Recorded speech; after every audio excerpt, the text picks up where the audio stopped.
번째 시간 창세기 5번째입니다. 오늘은요, 다섯 사건, 다섯 사람 가운데 창세기 일부의 마지막 민족들에 대한 이야기입니다. 한번 전체 보기 다시 한번 보시면은요, 기억나시죠? 우리 창세기가 두 부로 나눠져, 1부, 2부로 나눠지는데 앞에 1장에서 11장까지가 세상의 시작, 기원을 이야기하고 있는, 그리고 또 혹은 원역사라고 이야기하는 이야기가 11장까지의 이야기고요.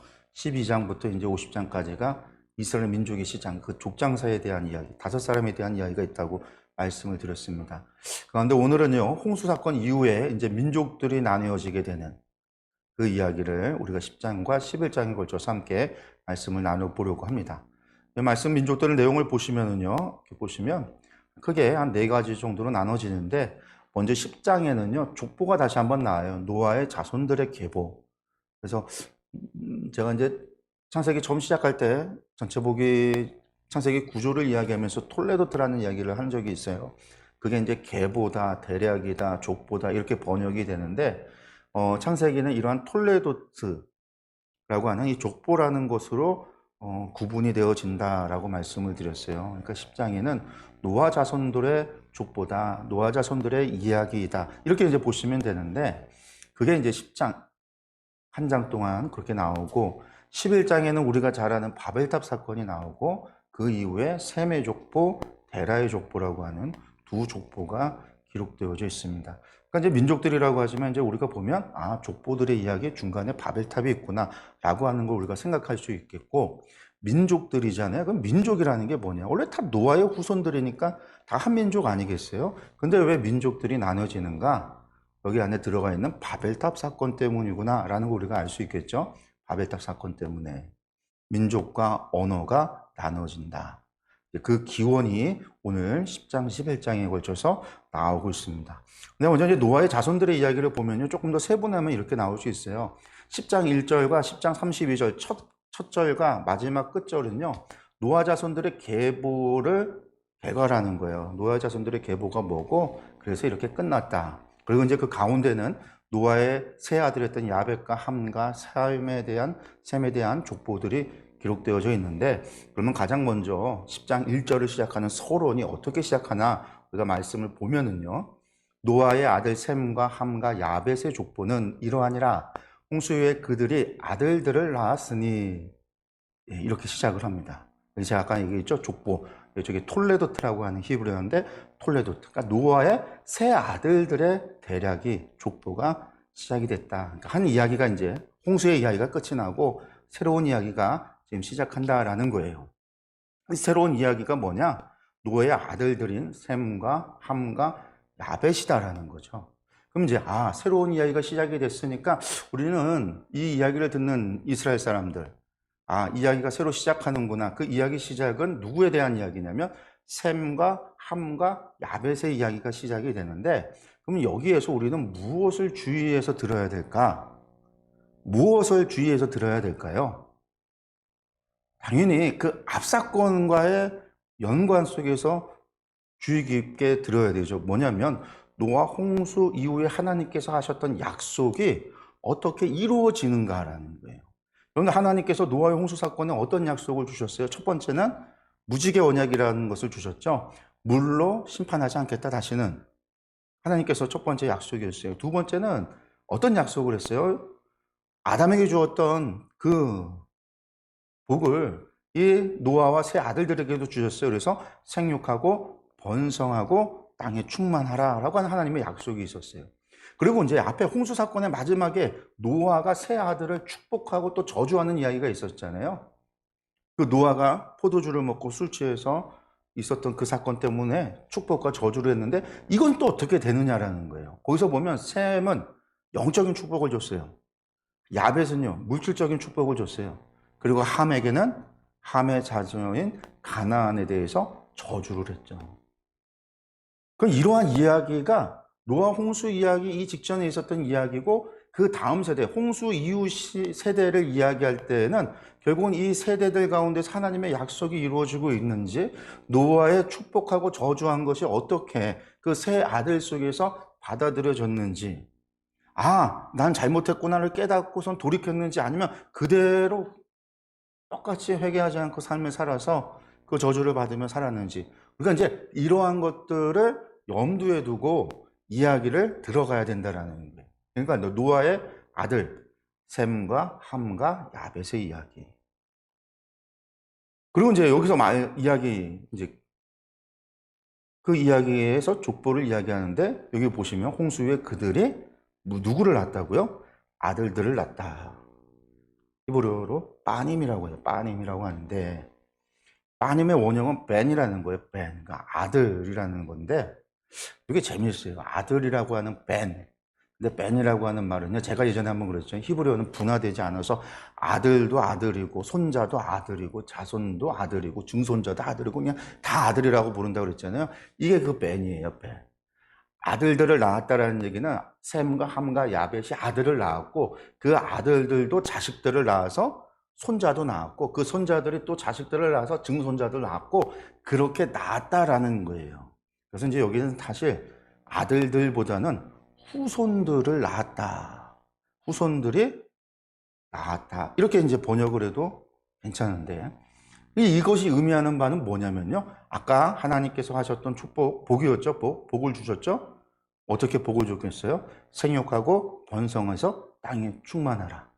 이 가운데 생육하고 번성하는 것들이 아들들을 낳는 것을 통해서 이루어지고 있구나라는 것을 1절의 이야기 속에서 아는 거예요. 셈과 함과 야벳의 톨레도트는 아들들이 하나님의 약속이 이루어지고 있구나. 하나님께서 복을 주신다는 약속을 이루어 주시고 있구나. 라고 하는 것을 첫 절을 통해서 보게 되는 거죠. 그 다음에 이제 들어가게 되면은요. 순서가 셈과 함과 야벳이 아니라 야벳과 함과 셈의 순서로 족보가 기록이 되어 있어요. 이제 이스라엘 민족을 중심으로 본다면요. 중요한 거는 셈이잖아요.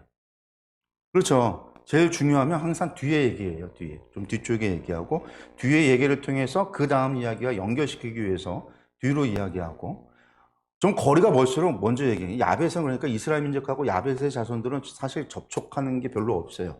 함의 자손은 이집트, 가나 아주 밀접한 관계가 있잖아요. 그러니까 이제 야벳의 자손들이 먼저 기록을 하고 또 아주 간단하게 기록해요. 그렇게 알 필요 없어. 뭐 이런 뉘앙스인 거죠. 그 야벳의 자손들을 좀 보면은요. 야벳의 아들은 고멜과 마곡과 마대와 야한과 두발과 메섹과 다라스요. 고멜의 아들은 그러니까 야벳의 아들이 난 거죠. 그 다음에 고멜, 그 다음 세대 고멜의 아들은 아스그나스와 리박과 도갈마요. 야완의 아들은 엘리사와 달시스와 기뜸과 도다님이라. 이들로부터 중요한 거예요. 여러 나라 백성으로 나뉘어서라는 거죠. 리프레드라고 하는 건데 나누었다. 그러니까 뭐 펴다, 펼치다, 흩어지다라는 거예요. 그런 이제 파라드라고 하는 원래 원형이 파라드인데 이거를 단순 재기형이라고 하는 형태로 쓴 거예요. 이게 뭔 얘기냐면 수동태래요. 수동태. 이게 뭐냐면 하나님의 강력한 역사하심으로 흩으셨다라는 거예요. 이 사람들이 능동적으로 세상으로 나눠져야지 흩어져야지 라고 해서 흩어진 게 아니라 수동적으로 어떠한 힘에 의해서 어쩔 수 없이 그 사람들이 흩어졌다라는 얘기예요. 그 어쩔 수 없는 힘은 뭘까요? 하나님께서 그들을 흩으신 거죠. 그래서 땅에 충만하라라고 하는 하나님의 말씀이 이루어지도록 그리고 또한 이것은요 다시 이야기한다면 이 뒤에 오는 11장에 오는 바벨탑 사건을 통해서 이루어졌구나라는 거예요. 왜 그러냐? 이미 각기 언어와 종족과 나라대로 바닷가의 땅에 머물렀다라고 하잖아요. 언어가 바벨탑 사건 이후에 나눠졌는데 여기 족보에서는 이미 바벨탑 사건 이후에 언어가 나눠진 것까지 포함해서 지금 이야기하고 있는 거예요.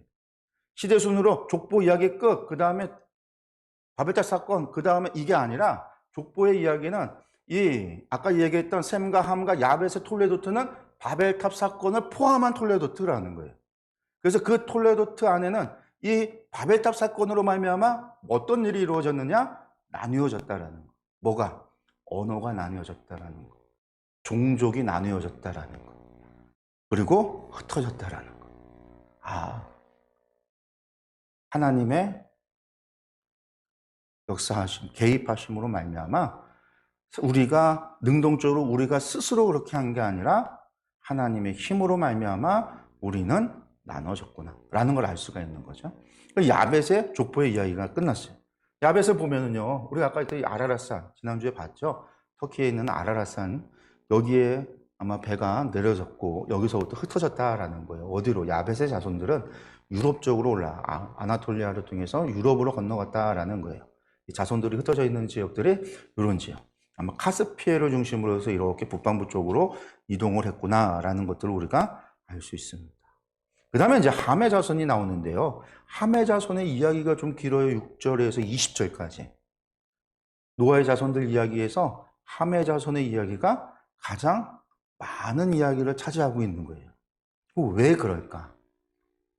우리가 또 그런 것도 살펴야 되겠죠. 먼저 보면은요, 6절에서 12절까지 먼저 말씀을 보면요, 함의 아들은 구스와 미스라임과 붓과 가나안이요, 구스의 아들은 스바와 하일라와 삽다와 라마와 삽드가요, 라마의 아들은 스바와 드다니요, 구스가 또 느므롯을 낳았으니 그는 세상의 첫 용사라.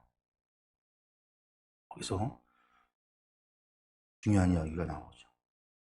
먼저 함 하면은요, 함은 뜨겁다라는 뜻이거든요. 뭐 덥다. 그러니까 함만 해도 아프리카 더운 지역, 우리가 이제 뭐 이미지를 떠올릴 수가 있어요. 그 가운데 이제 우리가 잘 아는 걸 보면 성경에 계속 나오는 이름들 가운데 구스인이라고 하는 구스 지역이 나오는데, 구스는 나일강 상류에 있는 에티오피아라고 생각하시면 되고, 미스라임 하면 이 미스라임이 이집트의 원주민이에요. 미스라임이 이집트 사람들을 이야기하는 거예요. 그리고 이제 가나안은 이제 가나안 땅에 사는 민족을 얘기하는 거겠죠. 근데 그 가운데 여기서 중요한 니므롯이라고 하는 사람이 등장을 했다라는 거예요. 그러니까 아까 야벳의 족보에서는 그냥 누가 누구를 낳았다 그것으로 끝인데, 족보 가운데서 누군가를 설명하고 이야기되어진다라는 것을 그 사람이 중요하기 때문에 우리가 알아둬야 된다라는 얘기예요. 함의 자손들에서 왜 니므롯을 알아야 될까? 이스라엘 사람들한테 왜 이것을 전해야 될까? 함의 자손은 우리의 조상도 아닌데도 불구하고 왜 알아야 될까?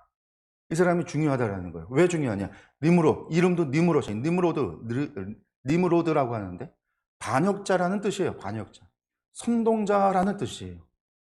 그러니까 니므롯은 한마디로 사람들을 선동해서, 왜 니므롯이라고 불리워졌느냐? 이 사람은 사람들을 선동해서 반역을 부추겼다라는 건데, 그 사람은 어떤 사람이냐면 세상의 첫 용사라는 거예요. 유대인들의 학가다라고 하는 책이 있어요. 학가다가 뭐냐면 미드라시, 구약을 해석한 미드라시라고 하는 미드라시 가운데 종류가 두 가지가 있어요. 그러니까 모세 오경, 텍스트, 오경에 집중해서 오경을 풀어서 해석한 것을 이제 할라카라고 이야기하고, 이 토라, 이 텍스트가 아니라 이스라엘 역사 안에 있어지는 이야기들에 대해서 해석해 놓은 게 학가다라는 거예요. 그러니까 그 이야기, 역사 안에 있어지는 이야기들을 해석한 게 학가다인데, 그 역사 해석의 미드라시 안에 보면은요, 뭐라고 나오냐면 이 니므롯 사람들이 사람들을 선동해서 바벨탑을 지어서 하나님을 대적했다라는 거예요. 11장의 그 바벨탑 사건, 우리가 이 셈과 함과 야벳의 자손들이 흩어지고 언어와 민족으로 나눠지게 되어지는 결정적인 사건이었던 그 바벨탑 사건을 주동했던 사람이 이 니므롯이었구나. 그래서 이 족보 이야기 속에서 니므롯을 갖다가 특별하게 이야기하고 있구나라는 걸 우리가 알 수 있는데, 이 사람을 뭐라고 성경이 이야기하냐? 첫 용사다라는 거죠. 이게 후헬리오트 깃보르라고 하는데, 헤헤라는 게 처음이다라는 거고, 깃보르 하면 용사라는 말이고, 르요트라면 뭐뭐다, 뭐뭐이다라는 거예요. 먼저 용사라는 말, 저 깃보르라는 것은 강하다, 크다, 뛰어나다라는 까바르에서 나온 말이에요. 용맹, 용력 이런 것을 가지고 있다라는 거예요. 보통은 이제 유력자다라고 생각하시면 돼요. 그런데 오늘 말씀의 니므롯은 부정적이잖아요. 반역자라고 하는 부정적인 의미니까 이 부정적인 느무롯과 이 끼보르가 이 용사라는 말이 합쳐지게 되면 한마디로 이 사람은 어떤 사람이다? 강포한 자다라는 거 우리가 기억을 하시면 되겠고요. 이 첫 헤헬이라는 것은 할라르라고 하는 건데, 이건 뭐냐면 사역형이에요. 사역형. 그러니까 리오트와 같이 해서 이것이 뭐냐면 리오트 뭐뭐다라고 하는 것을 합쳐지면 어떻게 번역이 돼야 되냐면 뭐뭐이기를 시작했다라고 이야기해요. 그래서 이 본문을 의역하면 어떻게 되냐면 그는 강포한 자의 시작이 되었다라는 거예요. 니무롯은 첫 용사다라고 하는 말이 세상에 강포한 자의 첫 시작이 되었다라는 거예요. 니무롯이라는 사람.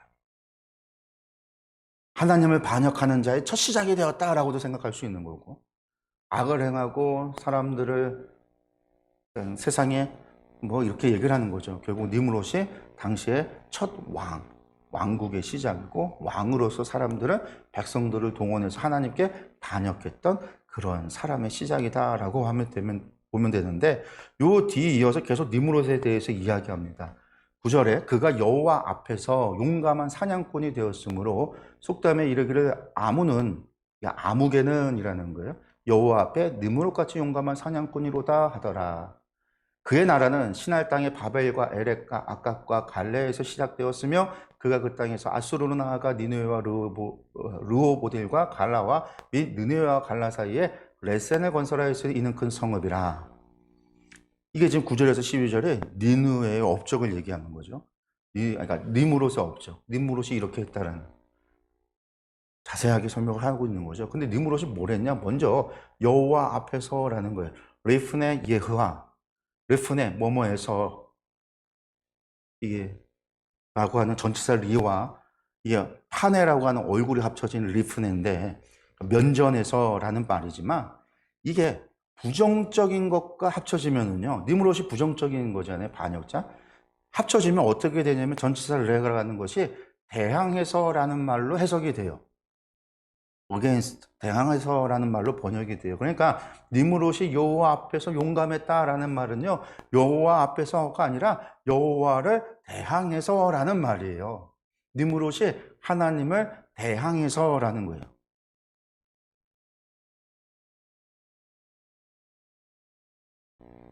그 다음에 용감한 사냥꾼, 아까 용감한 강포한 거죠. 강포한 용사라는 거. 사냥꾼이 됐다라고 했는데, 여러분들 사냥꾼은요, 성경의 창세기를 보면요, 사냥꾼을 부정적으로 묘사해요. 왜? 여러분들 니무롯이 사냥꾼이죠. 그러니까 니무롯이 사냥꾼이었어요. 그리고 야곱과에서 가운데 사냥꾼이 있었어요. 누가? 에서가 사냥꾼이었어요. 성경은요, 사냥꾼을 부정적으로 얘기를 해요. 왜 그럴까? 여러분들 사냥꾼이라고 하는 사람들은 뭐예요? 직업이 사냥꾼인 사람들은 사냥을 해서 육식을 하는, 동물을 잡아서 그걸로 먹고 사는 직업인 사람들이 사냥꾼이잖아요. 우리가 이제 생각을 해봐야 돼요. 여러분들 하나님께서 육식은 허락했어요. 노아 홍수 사건에 허락을 했지만 함부로 사냥하도록 하지는 않았어요. 그게 하나님의 뜻이에요. 그래서 사실은 레위기 말씀을 보면, 뭐 족장시대 이후에 한참 이후의 이야기지만, 이 레위기를 보면 17장에서 하나님께서 동물을 잡을 때는 어떻게 잡으라고 했어요? 하나님 앞에 먼저 제사를 드리고 정해진 곳에, 그러니까 제사장이 있는 곳에 가서 제사장을 통해서 하나님께 제물로서 이 동물을 하나님 앞에 올려드리고, 그 다음에 제사장이 몫으로 나눠주고 그 나머지 몫을 내가 가지고 와서 먹도록 했어요. 여러분, 하나님께서 왜 이렇게 하셨을까? 이렇게 하신 이유는요, 쾌락을 위해서 동물을 죽이지 말라라는 얘기예요. 고기가 필요해서 먹어야 되겠어도 먼저 하나님 앞에 제사를 드리고 하나님 앞에 허락을 구하고, 생명의 주인이 하나님이시기 때문에 하나님 앞에 제사로서 허락을 구하고 하나님 앞에 제물로서 올려드리고 그리고 잡도록 한 거예요. 그런데 사냥이라고 하는 거는요, 필요 없는 동물들까지 잡는 거죠. 그래서 성경의 창세기에는요, 사냥꾼은 부정적으로 표현하는 거예요. 에서가 사냥꾼이 왜 잘못이었을까? 에서의 성격이 포악해서 뭐 그런 거에 대해서 성경에서 이야기하고 있지 않아요. 그냥 에서의 이야기를 보면 에서가 좀 경솔한 사람이었고 경건하고는 좀 멀었던 사람이라는 걸 알 수 있는데, 우리가 그런 거를 그가 사냥꾼으로서 집을 나가서 사냥을 하고 돌아다니는 것을 통해서 유추하게 되어지는 거죠. 그리고 그 사냥이라고 하는 것이 자신의 힘을 과시하고 즐거움을, 동물을 잡고 죽이고 하는 걸 통해서 얻게 되는 그런 쾌락. 지금도 그래서 사냥하는 거는요, 요즘 시대에 사냥하는 사람들, 그 사람들이 먹고 살기 위해서 사냥하는 게 아니죠. 뭐 때문에 사냥하죠? 즐거움을 위해서 사냥을 하죠. 우리나라에서도 공기총 가지고 사냥을 하는 사람들 즐거움을 하는 거예요. 성경은 그 부분에 대해서, 부정적으로 지금 니므롯에 대해서 사용되어질 때는 여호와 앞에서라는 말은 단순히 앞에가 아니라 하나님께 대항했고 용감한 사냥꾼으로 자신의 힘을 과시하고 생명을 죽이고 그런 사람이었다라는 거예요. 그러면서 그의 나라는 여러분들 아까 강포한 자의 시작이라고 했는데 나라라고 하는 것이 처음 시작해요. 마물라크토라고 하는 것이 지금 히브리어로 써 있는데 마물라카라고 하는 것에서 나왔어요. 다스리다. 그리고 말라크라고 하는 말에서 나온 거거든요. 이게 마물라크토가 말라크라고 하는 말이 뭐냐면 말라크라는 말이 다스리다 말라크. 그리고 이 말라크에서 뭐가 나오냐면 멜렉이 나오죠. 멜렉 왕이에요. 멜렉.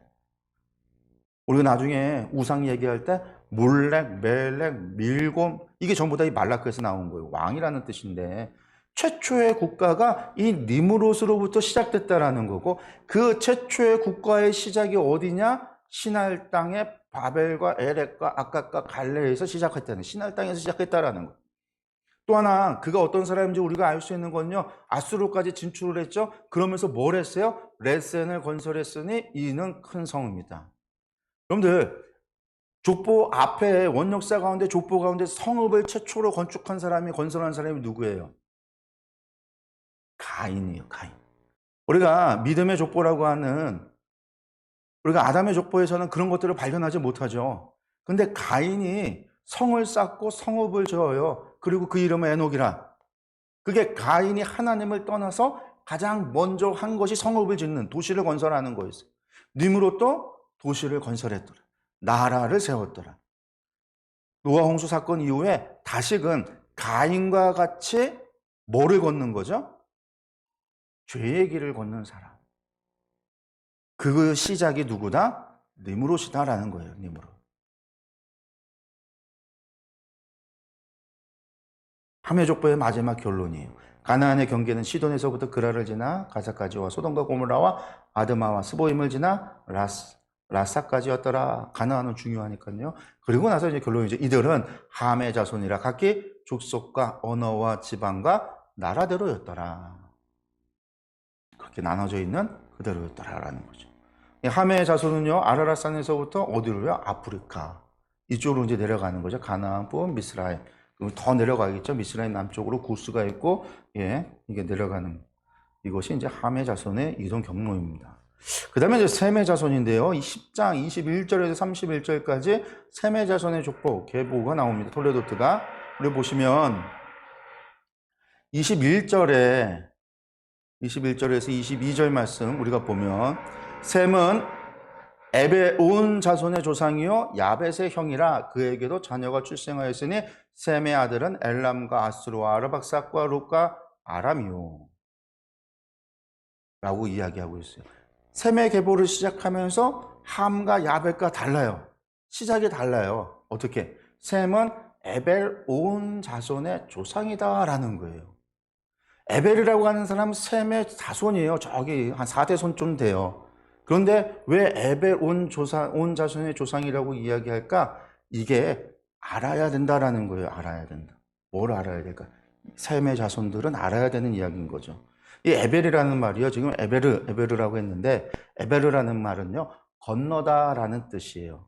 이 건너다라는 뜻인 아바르에서 유래된 거거든요. 건너다. 뭘 건넜다는 얘기일까요? 강을 건넜다라는 거예요. 강을 건넜다. 어떤 강? 유프라데스 강을 건넜다라는 얘기거든요. 이것이 이브림이라고 하는 단어와 같은 어근이에요. 같이 건넜다라는 뜻이에요. 그러면 이브림은 뭐냐면 이브림이라고 하는 말이 우리말로 이야기하면 히브리라는 거예요. 히브리. 그래서 히브리인이라는 것은요. 강을 건너온 사람들이라는 거예요. 아브라함이 강을 건너왔다라는 거예요.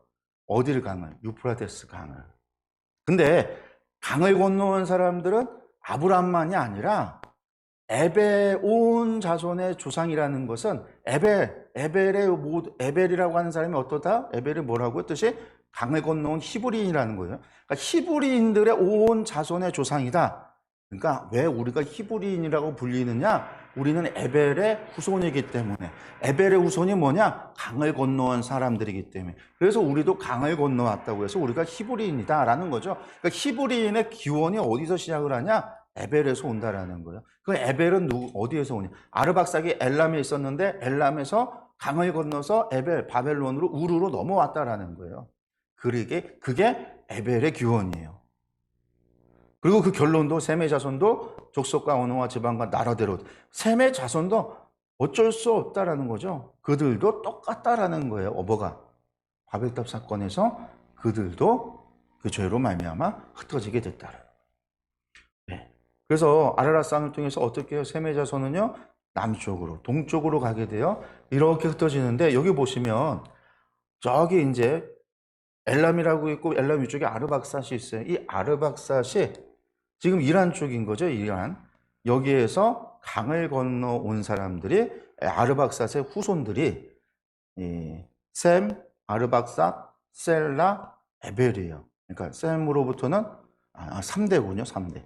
셈을 포함하면 4대고 3대가 되는데 이 에벨 때에 아르박삿의 후손이었던 에벨이 강을 건너서 지금 어디로 갔다? 우르, 갈대아 우르로 넘어갔다라는 거죠. 그 후손이었던 데라, 그의 아들이었던 아브라함이 우르에 살게 됐던 것은 저 아르박사, 이란 쪽에서 강을 건너왔기 때문에 그들이 히브린, 에베르라는 이브리인 거죠. 히브리. 그 가운데 한 무리였던 데라의 가족이 우르를 떠나서 하란으로 갔고 하란에서 다시 아브라함과 롯이 떠나서 가나안 땅으로 오게 되고 거기에서 이제 아브라함의 후손들이 이스라엘, 롯의 자손들이 모압과 암몬을, 그리고 아브라함의 후손이었던 에서가, 이삭의 아들이었던 에서가 에돔을 세우게 되어지는 거죠. 우리가 이제 이러한 것들을 이 족보 속에서 보게 돼요. 그러니까 이제 셈의 자속에서 우리가 기억해야 되는 것은 에벨을 알아야 된다라는 거죠. 히브리라고 하는 것이 어디서 시작이 됐고 어디서 기원이 됐는지를 우리는 알아야 돼. 이제 그 족보 안에 그런 의미가 담겨 있다라는 겁니다.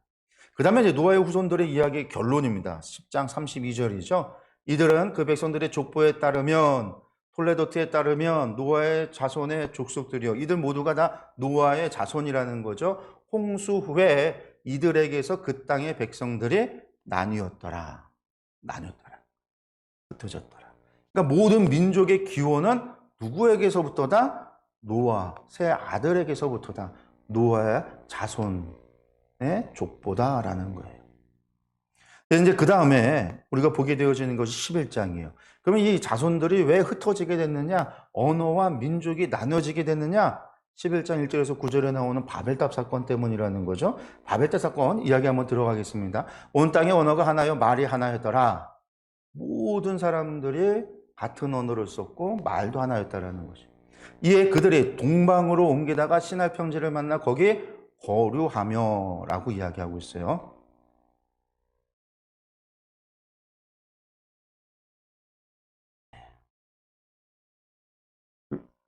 여기 보면은요, 동방으로 갔다.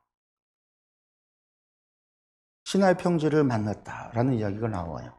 아까 시날 평지에 누가 나라를 세웠어요? 니므롯이 나라를 세웠잖아요.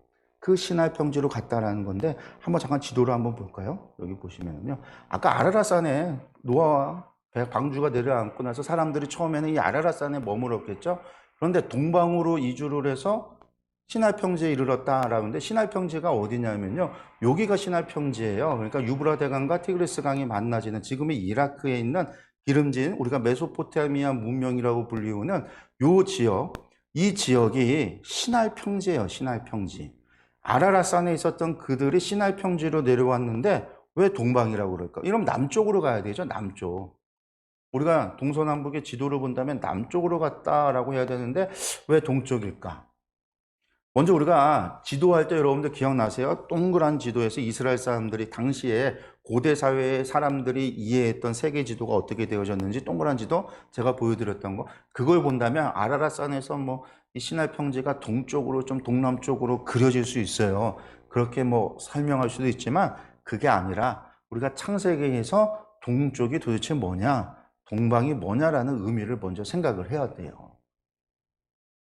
미케뎀이라고 했는데 미케뎀은요, 동편이라는 케뎀하고 뭐뭐로부터라고 하는 전치사 민이 합쳐진 거예요. 그러니까 우리가 이걸 보면은요, 그냥 동방으로 갔다, 동방으로 갔다라는 말을 보면은요, 아, 동쪽으로 갔나 보다라는 뜻인데, 원래 히브리어를 보면 동방으로 갔다가 아니라 동쪽으로부터 멀어졌다라는 뜻이에요. 동쪽에서 멀어졌다라는 뜻이에요. 그러니까 이게 동방으로가 아니라 동편으로부터가 되는 거예요. 원래 정확한 해석이 영어로 하면 from the east가 되는 거죠. 동쪽, east에서 부터, from이라는 거죠. 동쪽으로 가는 게 아니라. 그러니까 번역도 우리가 좀 잘못되어 있는데, 그럼 왜 동방, 남쪽이 아니라 왜 동쪽일까? 우리가 구약 성경에서 우리가 생각해야 되는 거, 창세기에서 기억해야 되는 거. 그리고 또 하나, 우리가 지도할 때 제가 얘기했던 거죠. 동쪽이라는 것이 성경에서는 어떻게 표현한다고요? 앞쪽이라고 그랬죠. 앞쪽. 앞쪽이 동쪽이에요. 오른편이 남쪽, 왼편이 북쪽, 뒤편이 서편. 항상 앞쪽이라고 그랬어요. 앞쪽이 동쪽이라고 그랬어요. 그리고 또 앞쪽이라는 의미가 또 어떤 의미가 있냐면 가까운 쪽이라는 것이 있죠. 그래서 우리가 가인 이야기를 할 때 가인이 어떻게 해요? 여호와 앞을 떠나서 에덴 동쪽 노 땅에 거주했다라고 할 때 무슨 얘기를 했어요? 에덴 동쪽이었다라는 얘기는 에덴의 앞쪽에 머물렀다라고 제가 말씀드렸어요. 그래서 에덴 앞쪽에 에덴이 보이는 그 앞쪽에 그들이 머물렀었다라는 거죠. 하나님께서 그곳에 두고 그들로 하여금 하나님이 계신 그 에덴을 바라보며 다시금 돌아오기를 바라신 하나님의 뜻이 계셨기에 그들을 에덴 앞쪽에 노 땅에 머물도록 했지만 그들은 어떻게 해요? 성을 쌓고 악의 길로 간 거죠. 가인의 길로 간 거예요. 그러니까 이들이 동방으로 옮기다가 라는 말은 동편으로부터 멀어졌다. from the east, 동편으로부터 떠나갔다라는 표현은요. 동편으로부터 떠나가서 시날 평지에 갔다라는 얘기는 에덴 앞쪽으로부터 멀어졌다라는 뜻이에요. 기준이 어디냐면 동서남북의 기준이 뭐냐면 광야 시대 때는 성막이 기준이 돼서 항상 동편이다, 앞쪽이다, 어디의 앞쪽? 성막의 앞쪽이라는 거. 왼편 하면 성막에서 왼편 북쪽을 얘기하는 거고 성막에서 뒤편인 거예요. 서쪽. 기준이 성막이에요. 동서남북이.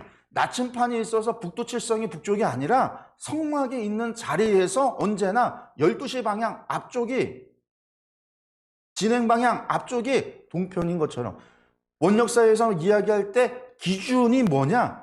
어디에서 동편이고 어디에서 앞편이고 어디에서 뒤편이고 어디에서 서편이고 어디에서냐? 하나님이 계신 곳에서 하나님이 세운 에덴에서라는 거예요. 그러니까 동방으로부터 멀리 떨어졌다라는 것은 하나님이 계신 앞편에서 멀리 떨어졌다. 하나님으로부터 어떻게 됐어요? 멀어졌다라는 얘기예요. 의미가. 그들이 결국 하나님을 떠나서 하나님으로부터 멀어지자 어떤 일이 발생을 하냐? 하나님을 못 믿고 그들이 나라를 세우고 하나님을 대항해서 죄를 범했다라는 얘기입니다. 그래서 이어서 뭐라고 얘기하냐면 서로 말하되 자 벽돌을 만들어 견고히 굽자 하고 이에 벽돌로 돌을 대신하며 역청으로 진흙을 대신하고 또 말하되 자 성읍과 탑을 건설하여 그 탑 꼭대기를 하늘에 닿게 하여 우리 이름을 내고 온 지면에 흩어짐을 면하자 하였더라. 성읍을 누가 건설했어요? 느무롯이 건설했죠. 아까 밤의 족보에서 하늘에 닿게 하고 흩어짐을 면하자. 무지개원에 하나님께서 말씀하신 약속은 뭐냐면 물로 심판하지 않겠다라는 거예요. 그런데 홍수가 나면은요 다 죽어요. 높은 곳에 올라가야 돼요. 탑을 쌓는 게 높은 곳에 오르겠다. 그런 의미도 있지만 하늘에 닿겠다라는 것은 하나님의 자리로 우리가 서겠다. 하나님을 대신하겠다라는 이야기가 있는 거고요. 흩어짐을 면하자 하나님이 흩어지라고 했어요. 나눠지라고 그랬어요. 그런데 흩어짐을 면하자 하나님에 대항했다라는 거죠. 그래서 그들이 바벨탑을 쌓았다라는 거예요. 이 쌓은 탑이 바벨탑. 여기 보시면 이게 중세 때 그린 바벨탑의 그림들이에요. 이렇게 둥그렇게 해서 넓고 조금 이렇게 올라가는. 이집트의 피라미드하고는 좀 다른 형태의 이러한 층을 이루어서 올라가는 탑이 이걸 이제 지구라트라고 그럽니다. 지구라트. 이게 중세 때 그린 건데요. 이런 지구라트가 실제로 있느냐? 이라크, 이란을 가면요. 지구라트가 실제로 있어요. 여기 이라크 우르, 그러니까 우리가 이제 아브라함의 고향이었던 우르라고 하는 지역이라고 이야기되어지는 그 우르에 가면요. 이게 지구라트예요. 이집트의 피라미드하고는 좀 다르죠. 저기 이라크를 미군이 정복하고 나서는 이 미군들이 이 앞에 가서 뭐 기념사진들을 엄청 찍었다고 그래요. 기원전 21세기 때, 기원전 21세기니까 기원전 2100년경이에요. 한참이죠. 그때 우루 제3왕조 때 건설이 돼서 세워진 것이다라는 거예요. 요걸 이제 모형도를 다시 합쳐놓으면 이렇게 층을 지어서 이렇게 올라가는. 근데 이건 전부 다 신전이었어요. 신전. 그러니까 저 지구라트 위에는 뭐가 있어요? 우상을 두는 거죠. 우상. 니므롯의 전설에 보면은 저 위에다가 니므롯 자신은 우상을 뒀다고 그래요. 그렇게 이야기를 하는데 이런 신전이 있어요. 근데 이게 이라크에만 있는 게 아니라 여기 보면은요, 이게 초가잠발이라고 하는 이란에 있는 곳인데 거기에 있는 지구라트의 유적터예요. 엄청 크죠, 초가잠비. 이게 동심원으로 이게 기원전 1250년. 그러니까 우르 거보다는 한참 후죠. 2100년인데 기원전 2100인데 이건 기원전 1250년이니까 여기에 이제 아슈르 바니팔에 의해서 이게 무너지게 되는데, 아슈르 바니팔 하면은 누구예요? 아수르의 가장 넓은 영토를 차지했던 왕이죠, 왕. 사네립, 사네립, 그리고 이제 우리가 히스기야 때 사네립 나오고, 사네립 다음에 그 에사라돈이 있고, 에사라돈 다음이 이 아슈르 바니팔인데, 아슈르 바니팔에 의해서 정복이 돼서 무너지게 되는데, 이게 지금 남아있는 거예요. 그러니까 이란에 가도 이런 지구라트라고 하는. 그러니까 이 지역에 이런 지구라트 같은 것들이 많다라는 거예요. 신전들이 높게 쌓아서 하늘의 꼭대기에 닿도록 쌓으려고 했다. 당시 고대 사람들은 하늘이 한 1km 정도 위에 있다고 생각을 했기 때문에 높이로 한 1km만 세우면 하늘에 닿을 수 있다라고 생각을 한 거예요. 그리고 하늘에 닿으면 하늘엔 누가 있어요? 신들이 거기 있다고 신들이 사는 곳이 1km 정도 꼭대기에 있다라고 생각을 해서 1km를 닿으면 신들이 사는 곳에 우리가 갈 수 있다라고 믿었어요. 그게 고대사. 언제까지냐면요, 그게 기원전 4세기 정도까지 사람들이 그렇게 생각을 하고 살았어요. 4세기 정도 되면서 그리스의 과학 철학이 등장을 하면서 플라톤이나 아리스토텔레스, 뭐 피타고라스 이런 사람들이 등장을 하면서 지구라고 하는, 그리스 그 철학자들이 지구가 둥글구나라는 것도 증명해내고, 저 하늘이 1km 위에 있는 하늘이 아니다라고 하는 걸 증명해내고, 그리고 세상이 3층으로 되어 있는 그런 세계가 아니다라고 하는 그런 것들을 이제 증명해내면서, 그것들이 이제 무용이 되어졌지만 그 전까지는 하늘이 한 1km 정도 있다고 생각을 해서 그렇게 1km만 높이 쌓으면 하늘나라에 신전에 신들이 사는 세계에 갈 수 있다라는 거예요. 니므롯이나 고대사의 사람들이 그래서 하늘에 닿기 위해서 지구라트 넓게 쌓을 수 있는 게 이것밖에 없으니까요. 방식이 이렇게 했다라는 거예요. 그리고 이제 우리가 모세 오경이 기록된 건 언제 기록됐다고 그랬어요? 모세가 전해졌지만 구전으로 되어지고 중간에 작은 두루마리들이 많이들 이제 만들어지고 쪽복음처럼 이게 만들어지던 것들이 합쳐져서 오경이 편찬이 되는 거는 바벨론 포로 이후 시기라고 말씀을 드렸잖아요. 그 바벨론 포로 시기에 그런 것들이 만들어질 때 바벨론에 뭐가 있었냐면, 이게 아테멘앙키라고 하는 바벨론에 있었던 지구라트인데 지금까지 만들어졌던 지구라트 가운데 가장 큰 지구라트래요. 이건 이제 그냥 상상도예요. 모형도인데, 상상도인데 그 터에서 만들어 놓은 모형도인데, 이게 높이가 이게 한 7단의 높이였고 높이가 한 90m 정도였대요. 90m. 90m만 돼도 엄청 높은 거죠. 한 30층이 넘는 높이니까 90m면. 그러니까 유대인들이 이것을 봤을 때 이게 바벨탑이구나 그렇게 생각할 수 있어요. 그렇게 이야기하는 경우도 있어요. 이게 바벨론에 있었던 한마디로 진짜 바벨탑이죠. 아테멘앙키라고 하는 것. 그러니까 이런 것들을 만들어서 세웠다라는 거예요. 지금 니므롯에 의해서. 그래서 봅니다. 여호와께서 사람들이 건설하는 그 성읍과 탑을 보려고 내려오셨더라. 하나님께서 보려고 내려오셨다라는 얘기는요. 그러니까 이 이야기가 다 그러죠. 하나님은 지금 하늘의 나라에 앉아 계시고 내려오셨다라고 하는 그러한 세계관 속에서 이야기가 나오고 있는 건데, 영이신 하나님이 뭐 내려오시고 그런 게 아니죠. 그러니까 이 이야기는 하나님이 살펴보셨다라는 거예요. 세밀히 그들이 뭘 하는지를 세밀히 봤다라는 거예요. 그리고 하시는 이야기, 여호와께서 이르시되 이 무리가 한 족속이요 언어도 하나이므로 이같이 시작하였으니 이후로는 그 하고자 하는 일을 막을 수 없으리로다 라고 말씀하세요. 여기서 말하는 막을 수 없다라는 이야기가 하나님이 능력이 안 돼서 그것을 막을 수 없다 그런 이야기가 아니에요. 여기서 히브리어 보면 로 이파체르메햄이라고 하는데 미완료 재규형이거든요. 그들이 하고자 하는 일을 계속 행한다면 금지되지 못한다. 하고자 하는 일을 계속 그들이 행한다면 금지되지 못한다라는 거예요. 이 이야기가 뭐냐면 자유의지를 가진 인간이 계속적으로 악을 꾀한다면 그 악한 뜻이 이루어지는 것이 불가능하지만은 않다라는 거예요. 인간을 막지 못한다라는 의미가 아니라 단지 하나님께서는 인간의 자유의지를 어떻게 해요? 존중해서 최후의 심판까지 내버려 두시지 않아요.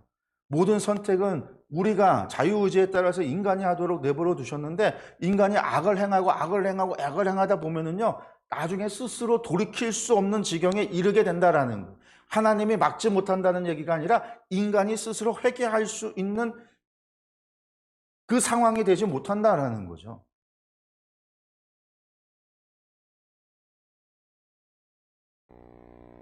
사실 그래서 노아의 홍수 심판이 일어난 것도 그런 거죠. 인간이 악하여 스스로 돌아올 수 없는, 회개하지 못하는. 노아의 가족까지 타락하고 나면 그 이유가 되면 전혀 손쓸 방법이 없어지는. 그들이 스스로 돌이킬 수 있는 그것이 없어지는.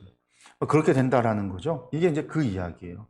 그래서 자 우리가 내려가서 거기서 그들의 언어를 혼잡하게 하여 그들이 서로 알아듣지 못하게 하자 하시고, 그래서 뭐 우리는 삼위일체 하나님을 얘기한다라기도 하고, 또 어떤 사람들은 하나님께서 천사를 데리고 그 일을 행하셨다 뭐 이렇게 이야기하는 사람들도 있습니다. 어쨌든 하나님께서 언어를 흩으셨다라는 거죠. 그래서 여호와께서라는 거죠. 주체가 누구냐? 여호와께서 그들을 온 저면에 흩으셨다. 그들이 그 도시를 건설하기를 그래서 그쳤더라라는 거죠. 그러므로 그 이름은 뭐라? 바벨이라는 거예요. 바벨. 이게 바벨인데 바벨이라는 뜻이 뭐냐면 혼잡케 하다라고 하는 말에서 유래가 됐어요. 혼잡케 하다. 그래서 이 바벨이라는 뜻이 히브리어로는 혼란이라는 거예요. 카오스 이런 뜻이 바벨이라는 뜻이에요. 그런데 고대 근동의 사람들은요 바벨을 그렇게 생각하지 않았어요. 바벨을 뭐라고 생각했냐면요 그들은 바벨을 어떻게 이해를 했고 어떤 의미를 부여했냐면 신의 문이다라고 봤어요. 이게 원래 신의 문이라는 뜻이 이제 카덴기르키라고 하는데 카덴기르키라고 하는 거를 바벨이라고 한 거예요. 그러니까 바벨탑은 뭐예요? 탑을 쌓아서 하늘에 닿아서 신의 세계로 들어갈 수 있는, 저 1km 높이만 쌓으면 신에게 도달할 수 있는, 신의 나라, 신의 세계에 도달할 수 있는 그러한 신의 문이다 이렇게 생각을 한 거예요. 바벨이라는 게. 그건 하나님께서는 어떻게 생각해요? 그것은 카오스다, 혼돈이다라는 거죠. 왜? 하나님께서 언어를 혼잡하게 하신 하나님의 심판이다라는 거예요. 여호와께서 거기서 그들을 온 지면에 흩으셨더라라는 거죠. 여기서 우리가 기억해야 되는 거, 바벨탑 세대와 그들의 죄가 무엇이냐? 여러분들 무지개 언약의 핵심이 뭐냐면 너희는 생육하고 번성하여 땅에 가득하여 그 중에 번성하라라는 거였어요. 다시는 모든 생물을 홍수로 멸하지 아니할 것이다. 땅을 멸할 홍수가 다시 있지 아니하리라. 이게 무지개 언약의 핵심이거든요. 결국은 사람들은요 하나님을 대항하면서 하나님의 약속을 믿지 않은 거죠. 하나님을 의심하고 하나님을 믿지 않고 그리고 하나님의 뜻에 반역해서 흩어짐을 면하자. 우리 여기서 똘똘 뭉쳐있고 우리가 저 신의 세계로 올라가자라는 거였어요. 그렇게 우리의 이름을 온 지면에 내자. 터지지 말자. 그래서 이제 바벨탑 사건 때문에 언어와 민족이 생겼구나. 그래서 앞에 족보에서 이야기했던 노아의 세 아들 셈과 함과 야벳의 톨레드트가 왜 그렇게 각 민족과 언어가 나누어졌느냐? 바벨탑 사건 때문이다. 그리고 나서 이제 11장에 10절부터 26절에 다시 셈의 족보를 이야기하는데 아주 자세하게 이야기를 하고, 이 셈의 족보를 보면 앞에 나와 있는 4장, 5장에 나오는 아담의 계보의 형식을 따라서 기록하고 있어요. 그 얘기는 뭐냐면 이 셈의 족보가 아담의 계보에서 연결되어지는 것이다 라는 뜻이에요. 한번 볼까요? 셈의 족보는 이러하니라. 셈은 100세고 홍수 후 2년에 아르박삿을 낳았고 아르박삿을 낳은 후에 500년을 지내며 자녀를 낳았으며 아르박사는 35세에 셀라를 낳았고 셀라를 낳은 후에 403년을 지내며 자녀를 낳았으며 데라는 70, 이렇게 진행이 된다라는 거죠. 그러니까 우리가 아담의 계보에서 이거잖아요. 누가 몇 세에 누구를 낳았고 그 낳은 후에 몇 년을 지내면서 자녀를 낳았다. 이게 아담의 계보의 패턴이에요. 아담의 계보만 이렇게 기록을 했어요. 그러니까 셈의 족보도 다시 한번 언급하는 이유는 셈의 족보가 셈의 톨레도트가 이 셈의 톨레도트가 누구로부터 시작이 됐다? 아담의 계보에서 이어지고 있다라는 거죠. 아, 노아가 셈에게는 영적인 축복을 했는데 그 축복대로 셈에게 하나님의 믿음의 가문이 이어지고 있구나라는 것을 우리가 알 수 있는 거죠. 거기서 자녀를 낳았다. 자녀. 바이올레드, 빠니, 우바노트 이게 직역하면 그리고 그는 아들들을 낳았고 딸들도 낳았다. 아들들 그리고 딸들을 낳게 되었다라는 거예요. 아들뿐만 아니라 딸들도.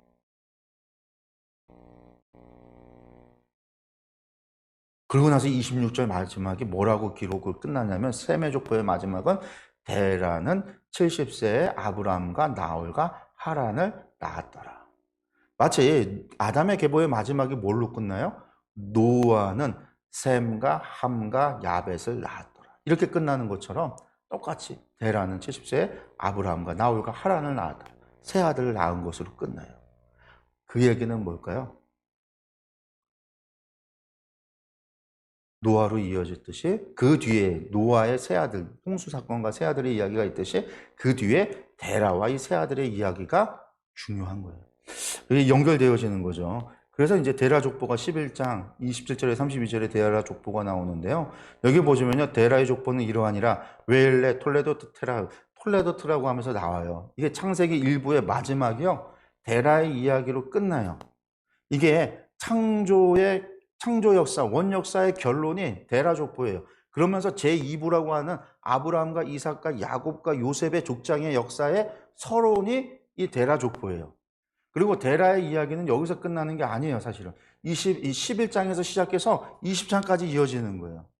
그리고 나야 그 뒤에 또 다른 톨레도트, 에서의 톨레도트가 나오고, 그 다음에 이삭의 이야기, 에서의 톨레도트가 나오고, 야곱의 톨레도트로 넘어가는 거예요. 그 데라의 톨레도트가 아주 긴 거죠. 그리고 그 이야기의 중심은 아브라함이 되는 거예요. 여기 말씀을 보면요. 데라의 족보는 이러하다 그러겠죠. 데라는요, 아브라함과 나홀과 하란을 낳았는데, 하란은 롯을 낳았어요. 롯라고 합니다. 롯. 가려우다, 숨겨지다라는 뜻이에요. 근데 28절에 보니까 하란은 그 아비 데라보다 먼저 고향 갈대아인의 우르에서 죽었더라. 마치 아담보다 누가 먼저 죽었어요? 아벨이 먼저 죽었던 것처럼 데라보다 하란이 먼저 죽었어요.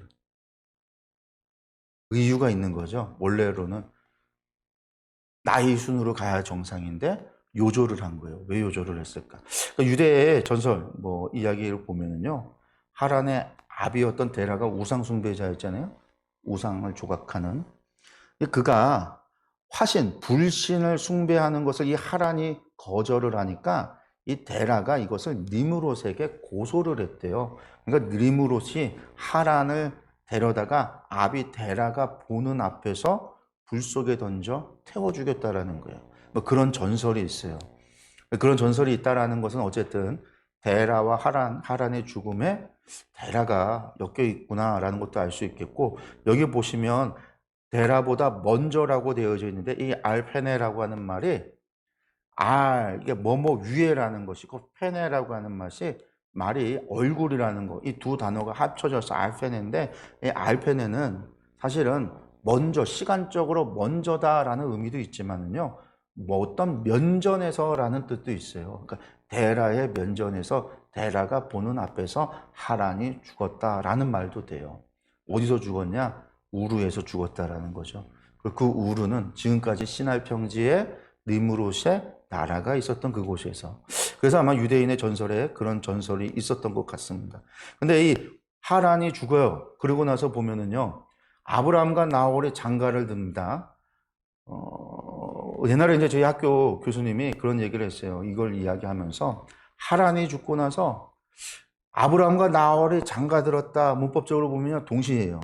그래서 인류 최초의 합동 결혼식을 했을 거다. 이렇게 얘기를 해요.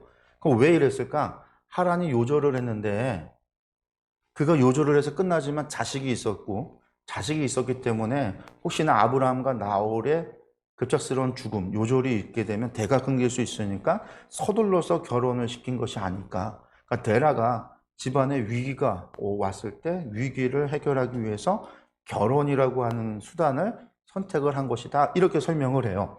이 이해가 또 이어집니다. 뭐 그럴듯하게 느껴지는 게 왜냐하면 뒤에 보면은요 아브람과 나홀이 장가를 가는데요 아브람의 아내는 이름은 사레고 나홀의 아내 이름은 밀가인데 이 밀가가 누구냐면 하란의 딸이라는 거예요. 그러니까 아브람과 나홀과 하란 가운데 하란이 장남이었고 아브람과 나홀이 동생인 거예요 순서가. 그래서 하란의 딸이었던 조카하고 밀가가 결혼을 하는 거예요. 나홀이 밀가와 결혼을 하는 거예요. 조카와 결혼을 하는 거예요. 그리고 하란은 밀가의 아버지고 또 이스가의 아버지더라라는 거예요. 그 족보를 보면 이렇게 돼요. 이제 데라가 있고 데라에게서 아브람과 나홀과 하란이라고 하는 세 알들이 있는데 그 중에 하란이 첫째였다라는 거고 하란에겐 자식이 그럼 누가 있냐? 밀가가 있고 이스가가 있고 롯이 있는데 그 가운데 이 밀가가 첫째 딸인지 모르겠지만 어쨌든 이 밀가가 나홀과 결혼을 한 거고 사레라고 하는 여인이 아브라함과 결혼을 했다라는 거예요. 그러니까 데라는 하란이 죽고 나서 아브라함과 나홀을 서둘러서 결혼을 시켰다라는 거예요. 근데 결혼을 시켰는데 무슨 일이 벌어지냐면 사레가 임신하지 못했다라는 거죠. 자식이 없었더라. 여러분들 하나님의 무지개 언약에 중요한 게 생육하고 번성하여 땅에 충만하라는데 임신하지 못한다라는 얘기는 뭐예요? 하나님의 복이 닫혀 있는 거예요. 집안의 문제를 해결하기 위해서 서둘러 장가를 보냈는데 더 큰 문제가 발생했어요. 뭐가? 임신하지 못했다라는 거예요. 여기 못했다라는 이야기, 저게 아카라라는 말은요, 뿌리를 뽑다 힘줄을 끊어버리다라는 뜻인데요. 그런 이제 아카라에서 온 말인데 이 말이 뭐냐면 사라에게나 애초에 자식을 생산할 아이를 임신할 능력이 전혀 없었다라는 뜻이에요. 그러니까 사라는 단 한 번 임신해 본 적이 없는 여자예요. 이삭을 낳기 전까지. 뭐 임신했다가 유산하거나 뭐 그런 게 아니라 아예 애초에 임신할 능력이 전혀 없었던 여인이다라는 거예요. 하나님의 뜻하고는 전혀 반대인 거죠. 하나님의 뜻하고는 전혀 반대인 거예요. 원래는 생육하고 번성하고 자식을 낳는 게 하나님의 뜻이에요. 근데 이 집안에 또다시 위기가 온 거예요. 아브라함. 결혼을 했는데 임신할 능력이 없어. 자식이 없어. 대가 끊기는 거죠. 그 뒤에 31절, 32절 보면요. 데라가 그 아들 아브라함과 하란의 아들인 그의 손자 롯과 그의 며느리 아브라함의 아내 사레를 데리고 갈대인의 우르를 떠나 가나안 땅으로 가고자 하더니 하란에 이르러 거기 거류하였으며 라고 나와요. 여기 보면 떠난다라는 게 와이치오라고 하고 이르러 와야보우라고 하고 거류하였으면 와야셰브라는 건데 각각의 말에 시작할 때 이 와우라는 것이 계속해서 있거든요. 이게 이제 연속으로 와우가 앞자리에 붙어 있는 것을 계속법이에요. 미완료형의 계속법인데 이게 뭐냐면 이게 이제 점층적으로 이루어졌다라는 거예요. 떠났고 그래서 도착했고 도착해서 거기에 거류했다라는 거죠. 이런 점축법으로 되어져 있다라는 거고 그 각각의 단계 일이 되어질 때에 주저함이 없이 그것이 했다라는 거예요. 떠났고 하란에 도착했고 거류했다. 이것은 히브리서 11장 8절을 보면은요, 아브라함이 갈 바를 알지 못했다라고 하지만 그 모든 단계를 진행함에 있어서 떠나고 도착하고 거류하고 하는 그 모든 과정에 하나님의 인도하심이 있었다라는 의미예요. 우르를 떠날 때부터. 근데 우리가 창세기 12장의 이야기를 보면 아브라함에게 하나님이 하신 이야기가 나오죠. 뭐가? 너는 본토 친척 아비 집을 떠나라. 우리가 생각하는 게 그거예요. 데라가 왜 떠났는가? 데라가 떠나려고 떠난 게 아니라 아마도 아브라함에게 뭐가 내려요? 하나님의 말씀이, 신탁이 내려져. 아브라함이 그 이야기, 하나님의 음성을 듣고 나서 이것을 가족들에게 이야기를 했고 가족들도 그것을 신의 음성으로 보고 따라서 떠났다라는 거예요. 그랬을 것이다. 그래서 데라도 그 하란도 다 자녀들을 이끌고 우르를 떠나온 것이 아니겠느냐. 그렇게 보는 거죠. 그렇지만 하란에 이르렀을 때 아마 그 데라가 나이가 들어서 더 이상 여행을 하기에는 힘든 그런 나이가 돼서 데라는 머물게 되고 그 데라를 이제 그의 하란인 아들인 하란이 계속해서 보살피게 되고 아브라함은 그 데라를 떠나서 다시금 하나님께서 명하신 가나안 땅으로 이주 계속해서 가게 되었다라고 보는 거예요. 그러니까 가정의 집안에 문제가 일어났을 때 그것을 해결하기 위해서 결혼이라는 수단을 썼지만 결국은 대가 끊기는 그런 문제가 발생을 했고 결국은 그러한 위기 상황에서 하나님의 음성이 왔을 때 그 음성을 붙잡고 그들이 갈대아 우르를 떠났구나라고 이제 이야기를 하는 거죠. 뭐 이제 우리가 그렇게 이해할 수도 있어요. 그렇지만 중요한 거는 결국은 아브라함, 이 마지막 이야기의 끝이 아브라함과 이삭과 야곱과 요셉의 이야기, 족장의 이야기로 가는 서론, 2부의 서론을 이야기할 때 서론에서 나오는 문제, 그 문제는 뭐냐면 아브라함의 아내였던 사레가 자식을 낳을 수 없는, 자식을 생산할 능력이 없는 여인이었다라는 거예요. 이것은 무지개 언약과도 대치가 되는 거고, 이 12장에서 아브라함이 하나님 앞에 언약을 받았을 때 큰 민족을 이루겠다고 하신 하나님의 약속도 성취될 수 없는 불가능한 상황의 문제가 아브라함과 그 사레 아내 그 가정 가운데 있었다라는 거죠. 그럼 그 이야기가 이제 뒤의 이야기는 결국은 아브라함과 사라에게서 어떻게 하나님의 약속이 언약이 성취되어지는가가 이야기의 뭘까요? 초점이 포커스가 되는 거예요. 우리가 이제 그것을 생각해 볼 수가 있는 거죠. 그래서 이제 이것이 족장의 이야기의 서론의 역할이다. 그리고 이제 마지막 32절에 뭘로 끝나요? 데라는 나이가 205세가 되어 하란에서 죽었더라.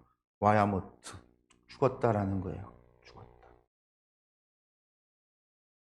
창세기 1부의 원역사가 끝이 나요. 그 끝의 이야기가 뭐예요? 데라가 죽었더라. 한 인간이 죽었다. 죽었다로 끝나는 거예요. 이것이 이야기해 주고 있는 바가 뭘까요? 범죄의 결과가 무엇이냐라는 거죠. 죽었다라는 거예요. 범죄의 결과가. 선악을 알게 하는 과일을 먹으면 반드시 죽으리라고 했던 그 이야기, 원역사의 끝이 죽었다라는 거예요. 그래서 이것을 결국 인간의 역사는요, 낳고 죽는 거예요. 낳고, 죽고, 죽고의 이야기. 결국 하나님께 범죄함으로 말미암아 죽었다. 이게 원역사의 끝이에요. 그렇지만 이게 우리가 성경 전체를 서론, 창세기 1장에서 11장까지를 갖다가 원역사 이야기를 성경 전체 66권의 서론이라고 이야기할 때 결론은 뭐죠? 계시록의 결론이라고 했잖아요. 계시록의 마지막은 뭐예요? 죽는다로 끝나지 않아요. 영원히 하나님 나라에서 살아간다로 끝나는 거예요. 생명수를 마시고 하나님과 함께 영원히 살아간다로 끝나는 거예요. 그러니까 이야기의 끝이 서론의 시작에 문제가 발생하고 문제가 전개되어질 때 죽음으로 끝났지만 결국은 하나님은 영원히 함께하는 것으로 끝을 맺으신다라는 것을 우리가 또 살펴볼 수 있습니다. 커다란 숲 안에서, 성경 전체 안에서 우리가 그렇게 또 살펴볼 수 있음을 기억하셨으면 좋겠습니다. 오늘 여기까지 할게요. 데라의 족보까지 해서 우리가 원역사 이야기 여기까지 이야기를 마치도록 하겠습니다. 다음 주는요, 저희가 연회가 있어요. 그래서 연회가 있어서 다음 주는 쉬고 그 다음 주부터 다시 족장 이야기 12장부터 시작을 하겠습니다. 다시 한번 성경의 이야기들을 한번 다시 이렇게 좀 보시면 좋을 것 같고, 같이 읽어 나가면, 공부하는 거하고 성경을 같이 한번 읽어 나가면 성경 이해에 훨씬 도움이 되고 또 말씀을 묵상할 수 있는 그런 시간들이 될 것 같아요. 그래서 말씀 같이 보셨으면 좋겠습니다. 오늘 여기서 마치도록 하겠습니다. 기도하겠습니다.